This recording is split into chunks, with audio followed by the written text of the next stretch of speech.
సర్వ జగత్తును కలుగు చేసిన సర్వేశ్వరుడైనటువంటి దేవుడు, ప్రపంచానికి అధిపతి అయినటువంటి ఆ దేవుడు ఈ లోకంలో అడుగు పెట్టడానికి ఒక వ్యక్తి అవసరమైంది. ఆ వ్యక్తి పేరు మరియా. మరియా అనబడేటువంటి స్త్రీ ద్వారా ప్రపంచములను కలుగు చేసినటువంటి ఆ మహాదేవుడు ఈ లోకంలో అడుగు పెట్టడానికి మరియ ఒక వారధిలాగా నిలవబడింది, ఒక వంతెనలాగా నిలవబడింది. అందును బట్టి మరియని ఆ దేవుడు ఏర్పాటు చేసుకొని నియమించుకొని తన కుమారుడైనటువంటి యేసు ప్రభువారిని ఈ లోకానికి పంపించడానికి ఆయన వినియోగించుకున్నాడు. అంటే మరియలో కొన్ని ప్రత్యేకమైనటువంటి లక్షణాలు, ప్రత్యేకమైనటువంటి సుగుణాలని ఆ దేవుడు గమనించాడు. కాబట్టే తన ప్రియ కుమారుణ్ణి ఈ లోకానికి పంపించడానికి మరియని వినియోగించుకున్నాడు.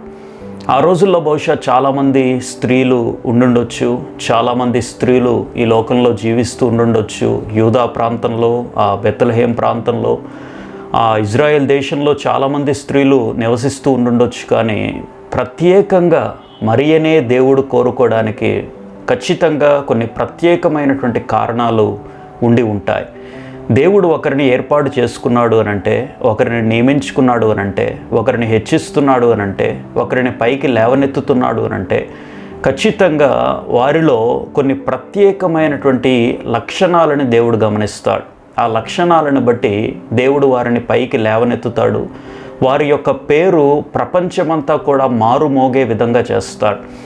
ఈ రోజున యేసు ప్రభువారు ఎంత ప్రఖ్యాతిగాంచారో ప్రపంచంలో, ఖచ్చితంగా మరియమ్మ గారు కూడా అంతే ప్రపంచ ప్రఖ్యాతిగాంచారు. యేసు ప్రభువారి యొక్క పేరు ఎంతగా ప్రపంచమంతటా తెలుసో, మరియమ్మ గారి యొక్క పేరు కూడా ప్రపంచమంతటా కూడా తెలుసు. యేసు ప్రభువారు ఎవరికి జన్మించారు అని అంటే మరియకు జన్మించారు అని చెప్పి చిన్నపిల్లాన్ని అడిగినా కూడా చెప్పేస్తాడు. అంతలా మరియమ్మ పేరు ప్రపంచ మానవుల యొక్క హృదయాలలో అంతగా చొచ్చుకుని పోయింది. ఏంటి మరియమ్మలో ఉన్నటువంటి లక్షణాలు ఏంటి, మరియమ్మలో ఉన్నటువంటి సుగుణాలు ఏంటి, అంత మంచి సుగుణాలను దేవుడు ఏం గమనించాడో కొన్ని విషయాలను ప్రత్యేకంగా మనం ఈ క్రిస్మస్ సందర్భంగా చూద్దాం. లూకా సువార్త 1వ అధ్యాయము 27వ వచనంలో, దావీదు వంశస్థుడైన యోసేపును ఒక పురుషునికి ప్రదానము చేయబడిన కన్యక యొద్దకు దేవుని చేత పంపబడెను. గాబ్రియేలు దూత, దేవదూత దేవుడు పంపించాడు మరియమ్మ దగ్గరికి. మరియమ్మలో ఒక లక్షణాన్ని దేవుడు గమనించాడు. అక్కడ ప్రత్యేకంగా మనం చూస్తే, కొంచెం శ్రద్ధ పెట్టి చదివితే, యోసేపును ఒక పురుషునికి ప్రదానము చేయబడిన కన్యక యొద్దకు దేవుడు పంపించాడు. కన్యక అనగా అప్పటి వరకు పురుషుణ్ణి ఎరగనటువంటి స్త్రీ, పురుషుని యొక్క కలయిక లేనటువంటి ఒక స్త్రీ, పురుషునికి దూరంగా ఉన్నటువంటి స్త్రీ, పురుషుణ్ణి ఎరగనటువంటి స్త్రీ దగ్గరికి దేవుడు పంపించాడు.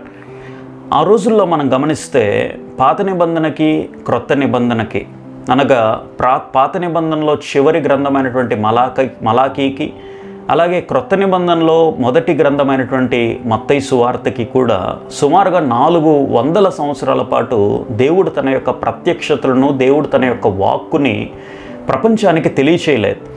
ఆ సమయంలో బహుశా ప్రజలు ఇష్టానురీతిగా బతుకుతూ ఉండుండొచ్చు, ఇష్టం వచ్చినట్లుగా బ్రతుకుతూ ఉండుండొచ్చు, పరిశుద్ధతను విడిచిపెట్టి ఉండుండొచ్చు. పరిశుద్ధత అనేటువంటి మాట ప్రజల్లో నుంచి కనుమరుగైనటువంటి సందర్భాలు ఆ రోజుల్లో కనిపిస్తున్నాయి. నోవాహు దినాలలో ఏ విధంగా అయితే ప్రజలందరూ కూడా ఇష్టానురీతిగా బ్రతుకుతున్నప్పుడు నోవాహు ఏ విధంగా ప్రత్యేకతను చాటుకున్నాడో, పరిశుద్ధతను ఆయన కాపాడుకున్నాడో, ప్రత్యేకమైనటువంటి విధానంలో తన జీవితాన్ని నోవాహు కొనసాగించాడు. కాబట్టే నోవాహు ద్వారా ప్రపంచ మానవాళి యొక్క మనుగడ ఏ విధంగా సాధ్యమైందో ఆ రోజుల్లో కూడా దేవుడు పరిశీలన చేశాడు. చెడిపోయినటువంటి జనాంగంలో, ప్రక్కదారి పట్టినటువంటి యొక్క ప్రజలలో, అపరిశుద్ధంగా జీవిస్తున్నటువంటి యొక్క ప్రజలలో ప్రత్యేకమైనటువంటి వ్యక్తి ఎవరు అని చెప్పి దేవుడు తీక్షణంగా పరిశీలన చేసినప్పుడు, హృదయాలను ఆయన పరిశీలన చేసినప్పుడు, హృదయ అంతరంగాలను దేవుడు పరిశీలన చేసినప్పుడు మరియా అనబడేటువంటి స్త్రీ కనిపించింది. మరియా పురుషుణ్ణి ఎరగనటువంటి ఒక ప్రత్యేకమైన స్త్రీ, పరిశుద్ధమైన స్త్రీ.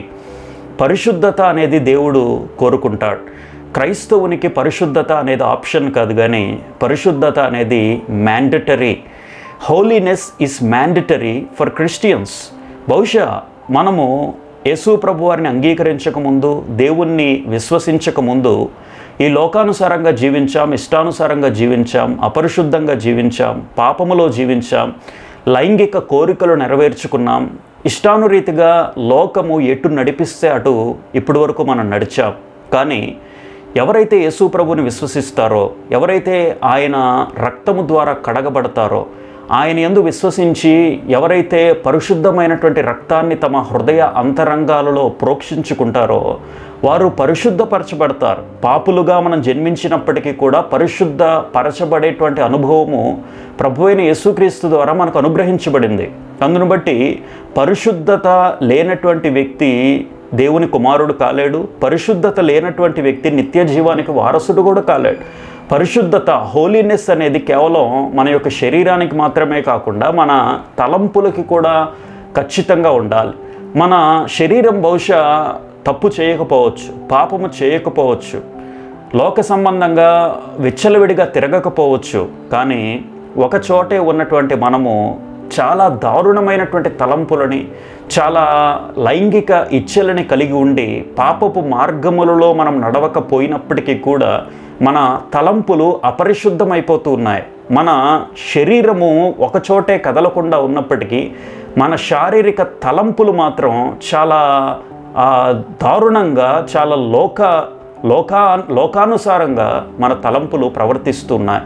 అందును బట్టి అపరిశుద్ధమైనటువంటి లోకంలో, అపరిశుద్ధమైనటువంటి తలంపుల మధ్యలో కొట్టుమిట్టాడుతున్నటువంటి లోకంలో, మాలిన్యమైనటువంటి లోకంలో దేవునికి ఎవరు కావాలి అనంటే హోలీ పీపుల్, పరిశుద్ధమైనటువంటి వ్యక్తి కావాలి.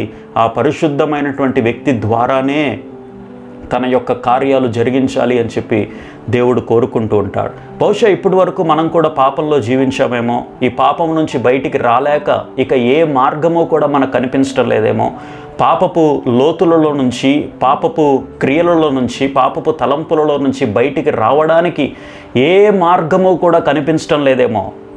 Here is the way. ఖచ్చితంగా దేవుడు ఒక మార్గాన్ని మనకు నిర్దేశిస్తున్నాడు. నువ్వు బయటికి రావచ్చు, బయటికి వచ్చే అవకాశం ఉంది. పరిశుద్ధతని నువ్వు అలంకరించుకునే అవకాశం ఉంది, పరిశుద్ధతని నువ్వు ధరించుకునే అవకాశం ఖచ్చితంగా ఉంది. ఎవరిలో తెలుసా? ప్రభు అయిన యేసుక్రీస్తు వారిని అంగీకరించినప్పుడు పాపి అయినటువంటి వ్యక్తి ఖచ్చితంగా పరిశుద్ధుడిగా తీర్చిదిద్దబడతాడు. బహుశా చుట్టుపక్కల ఉన్నటువంటి ప్రజలు చెడిపోయి ఉండుండొచ్చు, చుట్టుపక్కల ఉన్నటువంటి ప్రజలు లోకానుసారంగా ప్రవర్తిస్తూ ఉండుండొచ్చు, కానీ మరియ మాత్రం తన కన్యత్వాన్ని కాపాడుకుంది, తన పరిశుద్ధతను కాపాడుకుంది, పురుషులకు దూరంగా బ్రతికింది, లోకానికి దూరంగా బ్రతికింది, పరిశుద్ధంగా దైవ భయము కలిగి, భయభక్తులు కలిగి, దేవుని వైపు చూస్తూ పరిశుద్ధతలో మరియ బ్రతికింది. కాబట్టే దేవుడు మరియని ఏర్పాటు చేసుకుని తన ప్రియ కుమారుడైనటువంటి యేసు ప్రభు వారిని లోకానికి పంపించడానికి మరియని వారధిగా నియమించుకున్నాడు. అందును బట్టి పరిశుద్ధత ప్రామాణికమైనది. Holiness is the base for the Christian faith. ఖచ్చితంగా హృదయ శుద్ధి కలిగినటువంటి వ్యక్తులే దేవుణ్ణి చూస్తారు అని చెప్పి యేసు ప్రభు వారు కొండ మీద ప్రసంగం చెప్పిన రీతిగా హృదయంలో శుద్ధి లేకుండా, మలినాలతో, మురికితో, దారుణమైనటువంటి తలంపులతో, లోక సంబంధమైనటువంటి ఇచ్చలతో ఏ హృదయం అయితే నింపబడుతుందో వారు దేవుణ్ణి చూడలేరు, చేరుకోలేరు, దేవుని దగ్గరికి వెళ్ళలేరు. కాబట్టి పరిశుద్ధత కలిగి ఉండడం క్రైస్తవుని యొక్క ప్రాథమిక విధి. నేను పరిశుద్ధిని కాబట్టి మీరు కూడా పరిశుద్ధంగా ఉండండి అని చెప్పి యేసుక్రీస్తు ప్రభు వారు చెప్పిన రీతిగా మన జీవితంలో మనము పరిశుద్ధతను కాపాడుకుందాం. మన యొక్క శరీర తలంపులలో, మన శరీరం విషయంలో, మనం యూస్ చేసేటువంటి సెల్ ఫోన్ విషయంలో, మన యొక్క హ్యాబిట్స్ విషయంలో, అన్ని విషయాలలో కూడా మనం పరిశుద్ధతను కాపాడుకున్నప్పుడు దేవుడు మన జీవితంలో గొప్ప కార్యాలు జరిగించడానికి ఆయన ఇష్టపడుతున్నాడు. ఈ కన్య అయినటువంటి మరియ, అనగా పురుషుని ఎరగనటువంటి మరియ ద్వారా దేవుడు అద్భుతమైన, ఆశ్చర్యమైన క్రియలు జరిగించడానికి కారణం ఏంటి అంటే ప్రాథమికంగా మరియమ్మలో దేవుడు చూసినటువంటి పరిశుద్ధత అనేటువంటి సుగుణం. రెండో విషయం, మరియలో దేవుడు ఏం చూశాడు అనంటే పరిపూర్ణతను ఆయన చూశాడు. అక్కడే లూకా సువార్త 1వ అధ్యాయము 38వ వచనాన్ని మనం గమనిస్తే అక్కడ కంటిన్యూషన్లో మనం చూస్తాం. 1వ అధ్యాయం 38వ వచనంలోనే అక్కడ మరియ రెస్పాన్స్ ఇస్తుంది దూతకి, ఇదిగో ప్రభువు దాసురాలను, నీ మాట చొప్పున నాకు జరుగునుగాక అనెను. ఇక్కడ దూత చెప్పింది, అమ్మా నీవు గర్భం ధరిస్తావు, క్రీస్తుని కంటావు. యేసుక్రీస్తు ప్రభువారు నీ ద్వారా ఈ లోకంలోనికి ఉద్భవించబోతున్నాడు. ఆయన సర్వోన్నతిని కుమారుడు అనబడతాడు. పరిశుద్ధాత్మ ద్వారా నీవు గర్భం ధరిస్తావు. ఇది అసాధ్యమైతే కాదు, దేవుని మాట అసాధ్యము కాదు. దేవుడి నోట నుంచి వచ్చినటువంటి మాట ఏది కూడా కాకుండా పోదమ్మా. ఇదిగో నీ బంధువురాలైనటువంటి ఎలిజబెత్, ఆమె ఇప్పుడు వృద్ధురాలు, వయసు అయిపోయింది, కానీ ఇప్పుడు ఆమె గర్భము ధరించి ఇప్పుడు 6వ మాసంలో ఉంది. కాబట్టి ఆమెకి అద్భుతమైనటువంటి కార్యం జరిగించినటువంటి దేవుడు నీ జీవితంలో కూడా గొప్ప కార్యాన్ని జరిగిస్తాడమ్మా అని చెప్పి గాబ్రియేలు దూత మరియతో మాట్లాడుతున్నప్పుడు, మరియా తన యొక్క హృదయంలో నిశ్చయించుకున్న విధానంలో తన యొక్క రెస్పాన్స్ ఎలా ఇస్తుంది అని అంటే, ఇదిగో ప్రభు దాసురాలను, నీ మాట చొప్పున జరుగునుగాక. పరిపూర్ణమైనటువంటి వినయ విధేయతలు మరియా కనబరుస్తుంది. ఇదిగో ప్రభు దాసురాలను, I am the servant of God, I am the servant of Lord. నేను ప్రభు దాసురాలను, నీ మాట చొప్పున జరుగునుగాక. Yes, surrendering to the Lord, complete obedience to the almighty God. దేవునికి సంపూర్ణమైనటువంటి వినయ విధేయతలు ఇక్కడ మరియా కనబరుస్తుంది. సంపూర్ణమైనటువంటి వినయ విధేయత.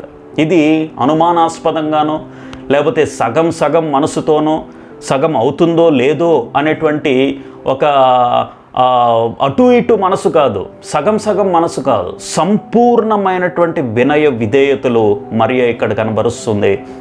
నేను ప్రభువు దాసురాలను. దేవుడు ఎవరి ద్వారా గొప్ప కార్యాలు జరిగించాలని ఇష్టపడతాడు అనంటే, ఎవరిని దేవుడు కోరుకుంటాడు అనంటే, ఎవరి ద్వారా అద్భుతమైనటువంటి తన క్రియలను, తన చిత్తాన్ని ఆయన బయలుపరుచుకుంటాడు అనంటే, ఎవరైతే వినయ విధేయతలు కనబరుస్తారో, ఎవరైతే సంపూర్ణమైనటువంటి ఒబీడియన్స్ చూపిస్తారో వారి ద్వారా గొప్ప కార్యాలు జరిగిస్తాడు తప్ప గర్విష్ఠుల ద్వారానో, లేకపోతే దేవునికి ఎదురు చెప్పేటువంటి వారి ద్వారానో, లేకపోతే దేవుని మాటని మితిమీరినటువంటి వారి ద్వారానో దేవుడు కార్యాలు జరిగించాడు. దేవుడు గొప్ప కార్యాలు జరిగించాలి అంటే మన హృదయంలో ఉండాల్సింది సంపూర్ణమైనటువంటి వినయ విధేయత. విధేయత. I'm the servant of lord. ఎంతగా తన్ను తాను తగ్గించుకుందో ఒకసారి గమనించండి. మరియని దేవుడు ఏర్పాటు చేసుకోవడంలో ప్రాముఖ్యమైనటువంటి రెండవ కారణం ఏంటి అంటే, పరిపూర్ణమైనటువంటి విధేయత. పరిపూర్ణమైనటువంటి వినయ విధేయతలు మరియ కనబరిచింది కాబట్టే, మరియ చూపించింది కాబట్టే, తన యొక్క స్పందనలో తెలియజేసింది కాబట్టే మరియ ద్వారా యేసుక్రీస్తు ప్రభు వారి లోకానికి రావడానికి మార్గము సుగమమైంది. గర్వ హృదయులందరూ యెహోవాకు హేయులు. తన్ను తాను తగ్గించుకొనివాడు హెచ్చించబడును, తన్ను తాను హెచ్చించుకొనివాడు తగ్గించబడును అని చెప్పి లేఖనాల్లో వ్రాయబడిన రీతిగా ఎవరైతే వినయ విధేయతలు కలిగి ఉంటారో వారిని మాత్రమే దేవుడు హెచ్చిస్తాడు. అలా కాకుండా ఎవరైతే హెచ్చించుకుంటారో, నాకేం తక్కువ, నేనేంటే ఏమనుకుంటున్నారు, నా వంశం అంటే ఏమనుకుంటున్నారు, నాకు ఆస్తిపాస్తులు లేవా, నాకు అందచందాలు లేవా, నాకు హోదా లేదా, అధికారం లేదా, నేనంటే ఏమనుకుంటున్నారో, నా హైట్ ఏంటి, వెయిట్ ఏంటి, నా యొక్క బ్యాక్గ్రౌండ్ ఏంటో తెలుసా, ఎవరిని చూసి మాట్లాడుతున్నావు అని చెప్పి చాలాసార్లు గర్వంతో మాట్లాడుతూ ఉంటాం. ఇతరులని నొప్పించే విధంగా మాట్లాడుతూ ఉంటాం. ఇతరుల యొక్క హృదయాలని బాధ పెట్టే విధంగా మాట్లాడుతూ ఉంటాం. కానీ మనలో ఎంత స్థాయి వచ్చినప్పటికీ కూడా తగ్గించుకునేటువంటి మనసు మనలో ఉందో ఒకసారి ఆలోచించండి. ఇక్కడ మరియ గర్వపడటానికి అవకాశం ఉంది. ఎందుకోనంటే ఆ దేవదేవుడే ఈ లోకానికి రావడానికి తన్ను ఎన్నుకున్నాడు, తన్ను కోరుకున్నాడు. కాబట్టి మరియ అతిశయించడానికి, గర్వించటానికి, తన్ను తాను హెచ్చించుకోవడానికి అవకాశం ఉన్నప్పటికీ కూడా తన్ను తాను దాసురాలని నేను అని చెప్పి తన్ను తాను మాట్లాడుతుంది తప్ప, తన్ను తాను కనబరుచుకుంటుంది తప్ప, ఐఎమ్ సర్వెంట్ అని చెప్పి తన్ను తాను చూపించుకుంటుంది తప్ప అదేదో ఒక గొప్ప గర్వముతోనో లేకపోతే అతిశయముతోనో మరియ రెస్పాన్స్ ఇవ్వలేదండి. నేను ప్రభువు దాసురాలను. I am servant of God. I am servant of God. నిజంగా మన జీవితాల్లో ఇటువంటి ఒబీడియన్స్, ఇటువంటి తగ్గింపు మనస్సు, ప్రేమపూర్వకమైనటువంటి పలకరింపు, పరిపూర్ణమైనటువంటి విధేయత, పైకి చూడటానికి బహుశా మనము నవ్వుతూ మాట్లాడుతుంటామేమో, కానీ మన మనసులో ఎన్నోసార్లు మనం గర్వపట్టలేదా? మనకున్నటువంటి డబ్బుని, హోదాను బట్టి గర్వపట్టలేదా? ఒకసారి ఆలోచించండి. గర్వ హృదయాలని దేవుడు తన స్థాయి నుంచి, స్థానం నుంచి కొట్టిపడేస్తాడు, తీసిపడేస్తాడు. ఆ స్థానము తనది కాకుండా చేసేస్తాడు. నీ స్థాయి నుంచి నిన్ను పడగొట్టడం, నీ స్థాయి నుంచి నిన్ను పతనం చేయడం ఒక్క క్షణం కూడా పట్టదు దేవునికి. ఖచ్చితంగా నిన్ను నువ్వు తగ్గించుకుంటావా, నీ స్థాయి నిలబడుతుంది. నిన్ను నీవు గర్వము అనేది కనపరుస్తావా, దేవుడికి ఒక్క క్షణం పెట్టదు ఆ స్థాయిని తీసివేయడానికి. అందును బట్టి మనలను మనం తగ్గించుకుందాం, మన హృదయములను, మన మనస్సులను మెత్తన చేసుకుందాం, మన మాంసపు గుండెల వలె మనవి తయారు చేసుకుందాం, బండబారిన ముద్దుబారిన హృదయాలను తీసివేసుకుందాం, మనలను మనం తగ్గించుకుందాము. గర్విష్ఠులైనటువంటి వ్యక్తుల యొక్క గతి పాత నిబంధనలో చూడవచ్చు. ఎంతోమంది వ్యక్తులు తమ స్థాయిని బట్టి, హోదాను బట్టి గర్వపడి ఎంత స్థాయికి పతనమైపోయారో మనం ఎన్నో సంఘటనలు ఉదాహరణలుగా చెప్పుకోవచ్చు. మరియమ్మలో పరిపూర్ణతని మనం చూస్తాము. తన యొక్క ఒబీడియన్స్ని, వినయ విధేయతలను మనం చూస్తాం. ఆ క్రీస్తు ప్రభు నాలో నుంచి ఉద్భవించటం, ఆహా ఎంత గొప్ప ధన్యత అది, ఎంత గొప్ప ఆధిక్యత అది, ఎంత గొప్ప అదృష్టం అది. Yes, I am servant of God, నేను ప్రభు దాసురాలను, ఇది జరుగునుగాక, నీవు అన్నట్లే ఇది జరుగునుగాక అని చెప్పి మరియమ్మ చెప్పటం నిజంగా తనలోని తగ్గింపు స్వభావానికి సూచనగా మనం చూస్తాం. మొదటిది మరియమ్మలో దేవుడు గమనించింది పరిశుద్ధత. రెండవది మరియమ్మలో దేవుడు గమనించింది పరిపూర్ణమైనటువంటి విధేయత. మూడవది మరియమ్మలో దేవుడు గమనించింది ప్రస్తుతించేటువంటి స్వభావం కూడా గమనించాడు. అక్కడ లూకా సువార్త 1వ అధ్యాయము 49వ వచనాన్ని మనం చూస్తే, అక్కడ ఎలిజబెత్ దగ్గరికి ప్రయాణమై మరియమ్మ వెళ్ళింది. దూత చెప్పింది కదా, నీ బంధువురాలైనటువంటి ఎలిజబెత్ ఇప్పుడు గర్భవతి, ఆమె 6వ మాసంలో ఉంది అని చెప్పినప్పుడు మరియమ్మ ఉండలేకపోయిందండి. ఖచ్చితంగా ఎలిజబెత్ దగ్గరికి వెళ్ళాల్సిందే అని చెప్పి ఆమె కొండ సీమలో ఉన్నటువంటి ఒక ఊరికి త్వరగా వెళ్ళింది. ఆమె ఆసక్తితో ఖచ్చితంగా ఎలిజబెత్ని కలుసుకోవాల్సిందే అని చెప్పి మరియమ్మ సుదూర ప్రాంతానికి ప్రయాణమై ఆ అరణ్య మార్గంలో కష్టాలు, ఇబ్బందులు, చీకట్లు ఇవన్నీ కూడా దాటుకుంటూ ఎలిజబెత్ దగ్గరికి వెళ్ళినప్పుడు అక్కడ మరియ దేవుణ్ణి స్తుతిస్తూ ఈ మాట అన్నది ఒకసారి గమనించండి. 49వ వచనంలో, సర్వశక్తిమంతుడు నాకు గొప్ప కార్యములు చేసిన గనుక ఇది మొదలుకొని అన్ని తరముల వారును నన్ను ధన్యురాలని అందురు, ఆయన నామము పరిశుద్ధము.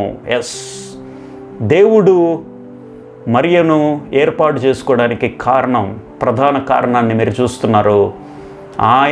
ఆమెలో ఉన్నటువంటి స్తుతించేటువంటి మనస్సు, ప్రస్తుతించేటువంటి మనస్సు ఇక్కడ మనం గమనించవచ్చు. సర్వశక్తిమంతుడు నాకు గొప్ప కార్యములు చేశాడు.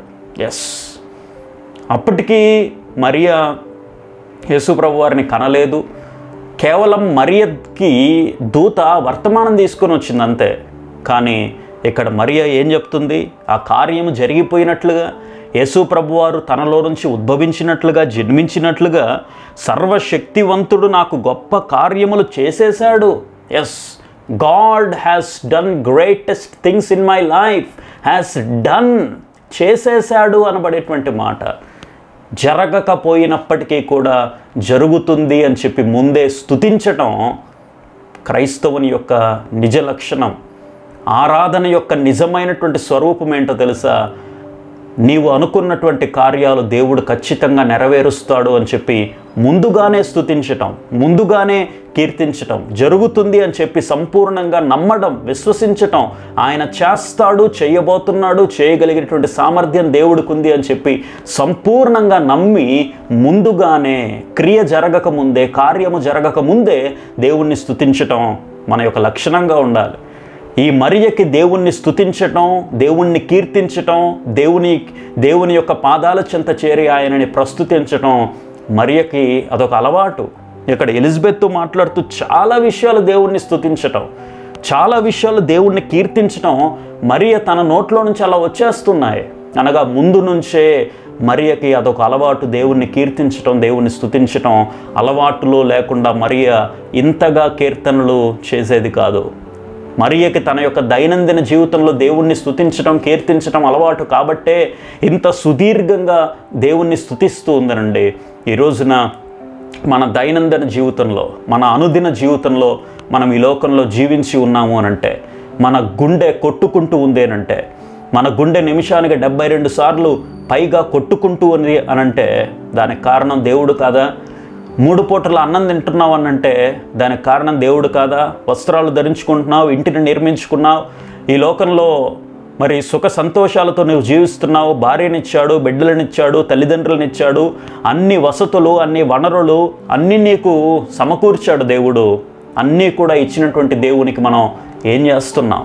స్తుతులు చెల్లిస్తున్నామా? ఏముందిలే అని చెప్పి నిర్లక్ష్యం చేస్తున్నామా? అయ్యా నాకు దేవుడు కార్యాలు జరిగించడం లేదు, నేను అనుకున్నవి జరగటం లేదు కాబట్టి నేను దేవుణ్ణి స్తుతించడం లేదు అని అంటారేమో. నో, దేవుని యందు విశ్వాసం ఉంచినటువంటి వ్యక్తి నీవు అనుకున్నటువంటి కార్యాలు ముందుగానే జరిగిస్తాడు అనేటువంటి విశ్వాసంతో ఎప్పుడైనా ముందుగానే స్తుతించావా? మనం స్తుతించేటువంటి ప్రక్రియ ఎలాగా ఉండాలి అని అంటే, ఆ క్రియ జరిగింది, ఆయన చేస్తాడు, ఈరోజే జరిగింది అనేటువంటి విధానంలో మన యొక్క ఆరాధన క్రియ ఉండాలి. మన యొక్క స్తుతి యాగములు ఆయనకు సమర్పించాలి. ఆ విధంగా మనం స్తుతించినప్పుడు, కీర్తించినప్పుడు ఖచ్చితంగా దేవుడు ఆ స్తుతి సింహాసనముల మీద ఆయన ఆసీనుడవుతాడు. మన యొక్క ప్రశ్నలకి, మన యొక్క కష్టములకి, మన యొక్క అవమానములకి, మన యొక్క అనుమానములకి ఆయన జవాబునిస్తాడు. నీ ప్రతి కష్టమును, నీ యొక్క ప్రతి నిందను, అవమానమును దేవుడు కొట్టివేసి నీ జీవితంలో నిన్ను ఉన్నతమైనటువంటి స్థితికి ఆయన హెచ్చించబోతున్నాడు. కాబట్టి స్తుతించేటువంటి అలవాటు మన జీవితంలో ప్రతి దినము కూడా ఉండాల్సినటువంటి, అది ఒక నిరంతర ప్రక్రియ. అదేదో ఒకరోజు చేసేది కాదు, ఆదివారం చేసేది కాదు, మరి వారం మధ్యలో చేసేది కాదు. కానీ స్తుతి అనేది మన స్థితిని మారుస్తుంది. కాబట్టి ఖచ్చితంగా స్తుతి అనేది అనుదినము నిరంతరము చేయాల్సినటువంటి నిరంతరాయ ప్రక్రియ. కాబట్టి దేవుణ్ణి స్తుతించేటువంటి అలవాటుని కలిగి ఉందా? దేవుడు యేసుక్రీస్తు ప్రభువారిని లోకానికి పంపించడానికి మరియమ్మను ఏర్పాటు చేసుకున్నాడు. దానికి కారణాన్ని మనం చూసాం. మరియలో ఉన్నటువంటి పరిశుద్ధతను చూసాం, మరియలో ఉన్నటువంటి పరిపూర్ణతను మనం చూసాం, మరియలో ఉన్నటువంటి ప్రస్తుతించేటువంటి అలవాటును మనం చూసాం.